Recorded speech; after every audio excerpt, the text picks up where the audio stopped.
PM7 politics ప్రేక్షకులకు నమస్కారం. Big స్టోరీకి స్వాగతం. తెలుగు జాతి ఖ్యాతి, తెలుగు ప్రజల పౌరుషం, తెలుగు భాష కమ్మదనం, తెలుగు సంస్కృతి సంప్రదాయాలు దశ దిశల దిగంతాలకు చాటి చెప్పిన గనుడు ఎన్టీఆర్.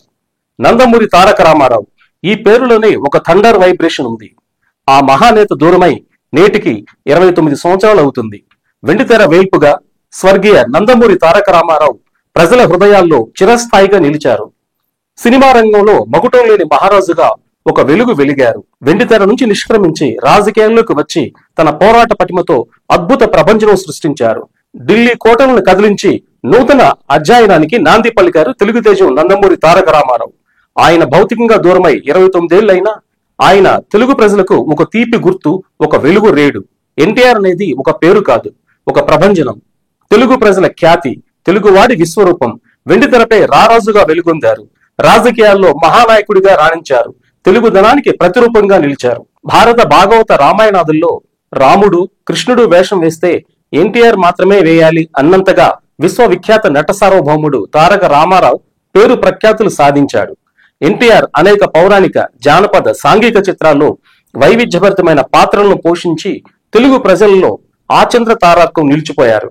రాముడు, కృష్ణుడు, దుర్యోధనుడు, రావణాసురుడు, భీముడు, కర్ణుడు, భీష్ముడు, శివుడు, కీచకుడు ఇలా ఎన్నో పౌరాణిక పాత్రల్లో ఒదిగిపోయారు ఎన్టీఆర్. సుమారు 400 చిత్రాల్లో నటించి నటుడిగా మాత్రమే కాకుండా నిర్మాతగా, దర్శకుడిగా తెలుగు సినీ కళామ తల్లి ముద్దుబిడ్డ అయ్యారు.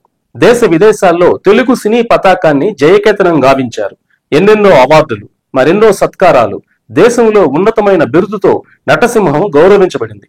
సమాజానికి ఎన్నో సందేశాత్మక చిత్రాలను అందించిన ఘనత విశ్వవిఖ్యాత నట సార్వభౌమ నందమూరి తారక రామారావు గారిది.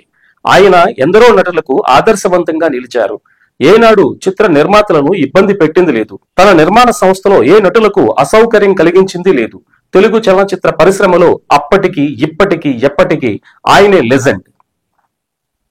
నందమూరి తారక రామారావు సినీ జీవితం అనుకోని విధంగా రాజకీయాల వైపు మళ్లింది.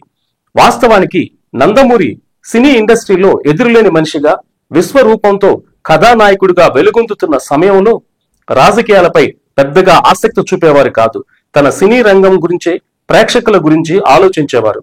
అనుకోని పరిస్థితుల్లో రాజకీయాల్లోకి వచ్చి ప్రజలకు కిలో బియ్యం కేవలం 2 రూపాయలకే అందించడం, నిరుపేదలకు ఇళ్ల స్థలాలు, నీటి కొరతను తీర్చే ఓవర్ హెడ్ ట్యాంక్స్, రోడ్లు, భవనాలు లాంటి అభివృద్ధితో కలగలిపిన సంక్షేమ పథకాలను, అలాగే సుపరిపాలనను అందించి తెలుగు ప్రజలకు ఎనలేని సేవ చేసిన ప్రజానేత స్వర్గీయ నందమూరి తారక రామారావు. ఇప్పటికీ, ఎప్పటికీ ఆయన పాలన అందరికీ ఆదర్శమే. ప్రతిపక్ష నేతలు సైతం రామారావు గారి సుపరిపాలన చూసి అనేక సందర్భాల్లో మంత్రముగ్ధులయ్యారు. అప్పటి ప్రధాని సైతం రామారావు గారి నాయకత్వ లక్షణాలను, ప్రజల్లో ఆయనకున్న క్రేజ్, ఆయన రాజనీతి, ఆయన సంక్షేమ పథకాల అమలుకు ఎంతో ఆశ్చర్యపోయారు. తన లోటుపాట్లను సరిదిద్దుకోవడానికి ప్రయత్నించారనేది కాదనలేని సత్యం. నందమూరి తారక రామారావు గారు తన పాలనలో విప్లవాత్మకమైన అనేక మార్పులు చూపించారు. తెలుగు ప్రజలు నందమూరి తారక రామారావు పాలనలో తప్పుడు వాగ్దానాలు, తప్పించుకునే దారిని ఏనాడూ చూడలేదు. పేదవాడే నా దేవుడు, సమాజమే నా దేవాలయం అంటూ కాషాయ వస్త్రాలను ధరించి ప్రజాక్షేమం అనే దీక్ష పూనారు ఎన్టీఆర్. తెలుగుదేశం పార్టీ 4 దశాబ్దాల చరిత్రను సొంతం చేసుకుంది అంటే దానికి అంత గట్టి పునాది వేసిన ఘనత ఎన్టీఆర్ది మాత్రమే. తెలుగువాడు ఉన్నంత కాలం తెలుగుదేశం పార్టీ ఉండేలా నిర్మాణం చేశారు. క్రమశిక్షణతో పార్టీని తీర్చిదిద్దారు ఎన్టీఆర్. ఎన్ని ఒడిదుడుకులు ఎదురైనా మనోబలం సమకూర్చారు. నాడు ఆయన చేపట్టిన సంక్షేమ పథకాలు, సాహసోపేతమైన నిర్ణయాలు తెలుగుదేశం పార్టీకి గట్టి పునాదులుగా నిలిచాయి. రాజకీయాల్లో అడుగుపెట్టిన ఆయన ఓ ప్రభంజనం సృష్టించారు. ఆయన రాజకీయ యుగం ఒక సువర్ణ అధ్యాయం. ఆయన పిలుపు ఓ నవ్యోపదేశం, ఆయన పలుకు ఓ సంచలనం, ఆయన మాట ఓ తూట, ఆయన సందేశమే స్ఫూర్తి.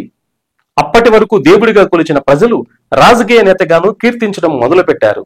తెలుగుదేశం పార్టీ శ్రామికుడి చెమటలో నుంచి వచ్చింది, కార్మికుడు కరిగించిన కండరాల్లో నుంచి వచ్చింది, రైతు కూలీల రక్తం నుంచి వచ్చింది, నిరుపేదల కన్నిటి నుంచి, కష్టజీవుల కడుపు మంటల్లో నుంచి పుట్టింది, నవ చైతన్యంతో విరాజిల్లింది తెలుగుదేశం పార్టీ. రాష్ట్ర ప్రజలారా ఆశీర్వదించండి అంటూ ఎన్టీఆర్ ఇచ్చిన పిలుపు యావత్తు తెలుగు ప్రజలను ఆకర్షించింది. 1982 మార్చి 29న హైదరాబాద్ లో పార్టీ ఏర్పాటు చేస్తున్నట్లు ప్రకటించారు ఎన్టీఆర్. ఆయన పిలుపుకు కదిలిన ఏపీ జనం 9 నెలల్లో తెలుగుదేశం పార్టీకి అధికారాన్ని కట్టబెట్టారు అంటే అది కేవలం ఎన్టీఆర్ గొప్పతనం, ప్రజల్లో ఆయనకున్న అత్యున్నతమైన గౌరవం. రాజకీయ శూన్యతను ముందే పసిగట్టిన ఎన్టీఆర్ పార్టీని ఏర్పాటు చేశారు. ఢిల్లీ కోటను బద్దలు కొట్టారు. ఆనాడు కాంగ్రెస్ పార్టీని ఢీకొన్న ఎన్టీఆర్ జాతీయ రాజకీయాల్లో సైతం తనదైన ముద్రను వేశారు. సుదీర్ఘకాలం జాతీయ రాజకీయాలను శాసించగలిగారు. తెలుగువాడి సత్తాను ఢిల్లీలో చాటి చెప్పారు. అంతవరకు ఉన్న షీల్డ్ కవర్ల సీఎం సంస్కృతిని మార్చేశారు. 2 రూపాయలకే కిలో బియ్యం, సంక్షేమ గృహాల నిర్మాణం వంటి పథకాలతో పేదల గుండెల్లో చిరస్థాయిగా నిలిచిపోయారు ఎన్టీఆర్. ఆ మహనీయుడు టీడీపీ అనే బీజాన్ని వేసి తెలుగు ప్రజలకు చేరువ చేశారు. తెలుగువాడు ఉన్నంత కాలం తెలుగుదేశం పార్టీ ఉంటుందని నమ్మారు ఎన్టీఆర్. అయితే ఆయన మరణించి 29 ఏళ్లు అవుతున్నా ఇంకా పార్టీ మాత్రం ప్రజల్లో ఉందంటే దానికి కారణం ముమ్మాటికి ఆ మహానేత. మరోసారి ఆయనను గుర్తు చేసుకుంటూ అంజలి ఘటిస్తుంది మీ PM7 పొలిటికల్ ఛానల్.